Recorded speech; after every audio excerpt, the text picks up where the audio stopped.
আসসালামু আলাইকুম এভরিওয়ান, আপনারা সবাই কেমন আছেন? আমি আলহামদুলিল্লাহ অনেক ভালো আছি। আশা করি আপনারা অনেক ভালো আছেন। আজকে আমি মুরগির মাংস রান্না করব।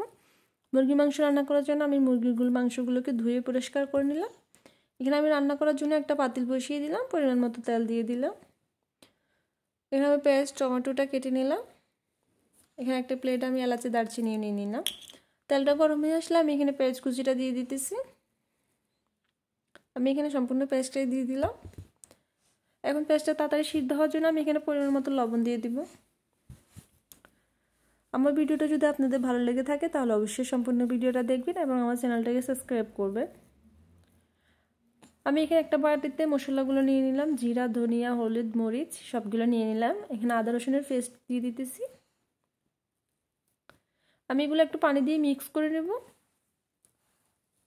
আমার কাছে এভাবে দিতে মশলাটা ভালো লাগে, ওই কারণে আমি এভাবেই দিই। আপনাদের যদি এরকম দিতে ইচ্ছে না করে আপনারা এমনি মশলাটা দিতে পারেন। আমার এদিকে মিক্স করা হয়ে গেছে। এখানে আমি পেঁয়াজগুলো ব্রাউন কালার হয়ে এসছে। আমি এখানে তেজপাতাটা, এলাচি, দারচিনি দিয়ে দিতেছি। যদি আমার এগুলো আগে দেওয়ার কথা ছিল, বাট আমি ভুলে গেছিলাম। এখন আমি এখানে সম্পূর্ণ মশলাটা দিয়ে দেব। আমি এখানে মশলাটা দিয়ে দিতেছি। মশলাটা আমি একটু নেড়ে নিব। এখন আমি এখানে টমেটো কুচিটা দিয়ে দেব।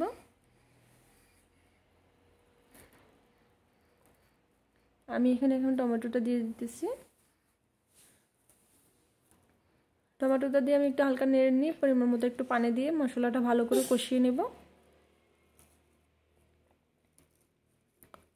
আমি এখানে একটু পানি দিয়ে দিব। এদিকে আমার মশলাটা কষানো শেষ। এখানে আমি মুরগির মাংসগুলো ভাজি করে নিয়েছি। এখন আমি মুরগির মাংসটা এখানে দিয়ে দিতেছি। মুরগির মাংসটা দিয়ে আমি ভালো করে মুরগির মাংসটা কষিয়ে নিব, চুলার আঁচটা কমিয়ে রাখে।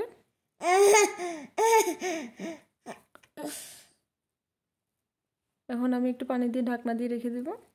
এদিকে আমার মুরগির মাংসটা রান্না করা শেষ। কেমন হয়েছে অবশ্যই কমেন্ট করে জানাবেন। সবাই ভালো থাকবেন। আল্লাহ হাফিজ।